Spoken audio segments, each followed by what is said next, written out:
নিজের ভেতরের প্রশ্নগুলোর উত্তর খুঁজে বের করার চেষ্টা করুন, জানার আগ্রহ বাড়ান। প্রতিদিন নতুন কিছু পড়ুন যা আপনার মনকে আলোড়িত করে। প্রকৃতির সান্নিধ্যে সময় কাটান। গাছপালা, আকাশ, নদীর মতো খোলা জায়গায় যান, যা আপনার মনকে শান্তি এনে দেয়। ভুল করতে ভয় পাবেন না, কারণ ভুল থেকেই আমরা শিখি এবং নিজেদের সংশোধন করার সুযোগ পাই।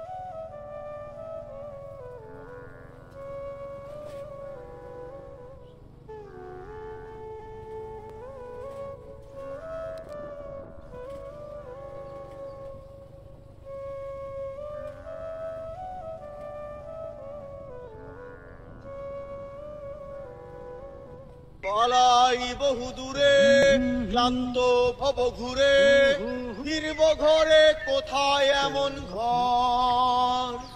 বৃক্ষতলে শুয়ে তোমার দুঃখ ছুঁয়ে, বৃক্ষতলে শুয়ে তোমার দুঃখ ছুঁয়ে, ঘুম আসে না, ঘুম স্বার্থপর।